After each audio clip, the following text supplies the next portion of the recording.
हाय।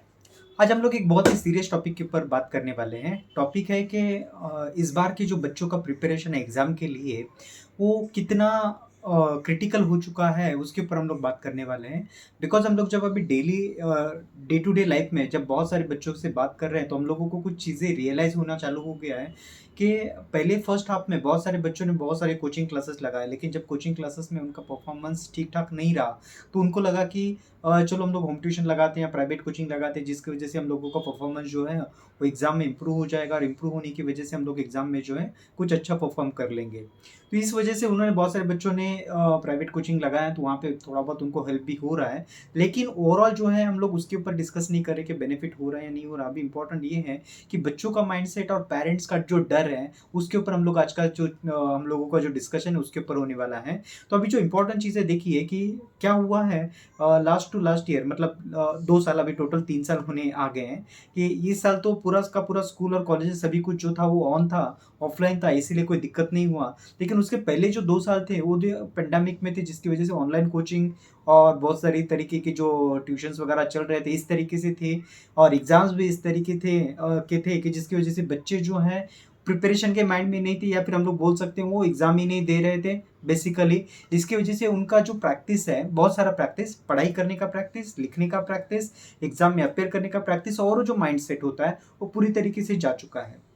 तो इस बार वो जब अभी बोर्ड की या फिर प्री बोर्ड के एग्जाम्स या फिर जो भी लेंथी पेपर्स होते हैं, जब स्कूल में या कॉलेजेस में जाकर जब लिखने का चालू करा है उन्होंने, तो लिख नहीं पा रहे। एक तो पेपर उनका कंप्लीट होता नहीं है, उनका माइंडसेट नहीं है पूरा पेपर लिखने का, और मोस्ट इंपॉर्टेंट उनका प्रिपरेशन हुआ नहीं है। तो अभी मेरे पास जो जितना भी इंक्वायरी आया हुआ है सेकेंड टर्म के बाद, बेसिकली नवंबर दिसंबर के बाद जो है मैक्सिमम इंक्वायरीज अभी आया है मेरे पास। तो जब हम लोग उनके साथ में डिस्कस कर रहे हैं, तो हम लोग समझने की कोशिश कर रहे हैं कि अभी जो बच्चे का सिचुएशन है वो उनका इस तरीके से है कि अभी वो पूरा जीरो लेवल पर है। वो लोग खुद को अज्यूम करें, भले उनका भी पूरे साल में कुछ ना कुछ प्रिपरेशन कहीं ना कहीं थोड़ा बहुत हुआ रहेगा, लेकिन उसके बावजूद वो लोग सोच रहे हैं कि अभी हम लोग जो है पूरा जीरो लेवल पर हम लोग पूरा बेसिक से करा दीजिए, ताकि हम लोग एग्जाम में कुछ कर सके। वो इनको इसलिए लग रहा है बिकॉज जब वो लोग एग्जाम लिखने के लिए जा रहे हैं तो एग्जाम वो लिख नहीं पा रहे हैं। तो क्या ये रियल सिचुएशन है क्या? तो मैं बोलूंगा कि हाँ, ये रियल सिचुएशन है, और आप ही के साथ में नहीं हो रहा, मोर देन 70% बच्चे के साथ में यही हो रहा है। 30% बच्चे फिर भी गिने चुने बच्चे हैं जिन्होंने कुछ करा था लॉकडाउन में, कुछ ऑनलाइन कोचिंग्स में थोड़ा बहुत पढ़ाई करा था, और कुछ बच्चे थे जिनको एक बार कॉलेज या स्कूल चालू हो जाने के बाद बहुत ज़्यादा एनर्जी आया और उन्होंने पूरा बेसिक से चालू करा और बहुत अच्छे से परफॉर्म भी कर रहे हैं, और अभी के समय में उनका प्रिपरेशन भी नॉर्मल लेवल पर हो चुका है, जैसे पहले हो रहा था उसी तरीके से हो चुका है। लेकिन मैक्सिमम बच्चों का प्रिपरेशन नहीं हुआ है। इनफैक्ट वो लोग एग्जाम के लिए रेडी नहीं है। बहुत सारे बच्चे तो इस तरीके से सोच रहे हैं, क्या हम लोग अभी जो अपकमिंग एग्जाम है उसके एग्जाम को स्किप कर दें, और एग्जाम को स्किप करने के बाद क्या उसका नेक्स्ट जो एग्जाम रहेगा उसमें अपेयर करेगा?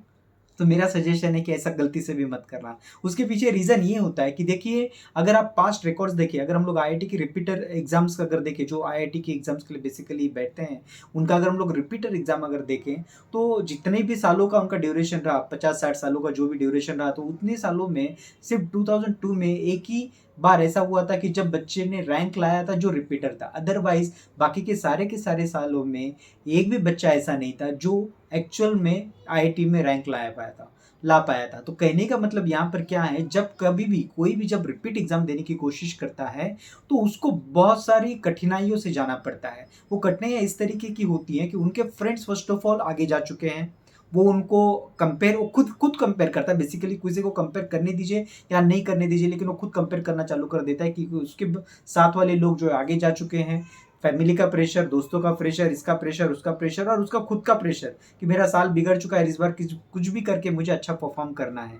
लेकिन होता क्या है, वो परफॉर्म करने की जगह पे वो डिग्रेड होना चालू हो जाता है, क्योंकि उसका माइंडसेट इस तरीके से हो जाता है कि मैं फर्स्ट अटेम्प्ट में नहीं कर पाया, अभी मैं कर पाऊंगा क्या, मुझे करना चाहिए क्या। वो प्रिपरेशन के माइंडसेट में नहीं जाता और बेसिकली वो परफॉर्म नहीं कर पाता। तो मेरा सजेशन सभी लोगों से ये है कि जो कोई भी सोच रहा है कि मैं इस बार का एग्जाम स्किप करके अगली बार का एग्जाम दूं, तो गलती से वैसे मत करना। इस बार का आपका प्रिपरेशन हुआ है या नहीं हुआ है, दोनों भी केस में आपको आपकी जी जान लगा देना है। जितना आपसे हो सकता है उतने मैक्सिमम कोशिश करिए, मैक्सिमम प्रिपरेशन करिए, पूरा जान लगा दीजिए। लेकिन एग्ज़ाम तो आप इसी बार का अपीयर करिए और ढंग से अपीयर करिए। इस तरीके से अपीयर करिए कि ये एग्ज़ाम के बाद कोई और एग्ज़ाम है ही नहीं और मैं कोई एग्ज़ाम मैं दे ही नहीं पाऊँगा या देना भी नहीं चाहिए मुझे। इस तरीके का माइंडसेट बना के इसी एग्ज़ाम को इस तरीके से प्रिपेयर करिए और अच्छा रिज़ल्ट लाने की पूरी-पूरी कोशिश करिए। नेक्स्ट एग्ज़ाम के ऊपर डिपेंड मत रहिए। अदरवाइज़ आपका जो नुकसान होगा साल का मतलब समय जो सबसे इम्पोर्टेंट है, वो चला जाएगा और उसके बाद जो आपका माइंडसेट है या रिज़ल्ट जो है, वो आने वाले एग्ज़ाम में आने के चांसेस बहुत ज़्यादा कम रह जाते हैं। रिपीट एग्ज़ाम में बहुत कम बच्चे होते हैं जो एक्चुअल में परफ़ॉर्म करते हैं। मोर देन 95% बच्चे जो हैं रिपीट एग्ज़ाम में कभी भी परफ़ॉर्म नहीं करते।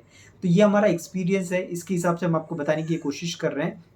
तो आप मुझे कमेंट करके बताइए कि आपके हिसाब से बच्चों का अभी जो सिचुएशन है उसके लिए उनको और क्या-क्या चीज़ें करने की ज़रूरत है? अगर आप चाहते हैं कि मैं आपको अगर कोई गाइडेंस दूँ, तो आप कमेंट करके मुझे बता सकते हैं कि आप कौन से टॉपिक के ऊपर या किस तरीके से गाइडेंस चाहते हैं ताकि मैं आपको हेल्प कर सकूँ कि लास्ट मोमेंट के लिए आप किस तरीके से गेट थ्रू कर सकते हैं इस चीज़ के लिए। या फिर इस एग्ज़ाम के लिए, आने वाले एग्ज़ाम के लिए किस तरीके से आप अच्छे से क्लियर कर सकते हैं या अच्छी तरीके से परफ़ॉर्म कर सकते हैं। अगर आप जानना चाहते हैं, तो आप मुझे कमेंट करके बताइए और इस तरीके का अगर वीडियो आपको पसंद आता है तो उसको लाइक करिए और ये किसी की ज़िंदगी में अगर हेल्प कर सकता है तो उसको शेयर करिए। Thank you. अगर आपने चैनल को अभी तक सब्सक्राइब नहीं करा है तो चैनल को बिना बोले सब्सक्राइब करिए। Thank you.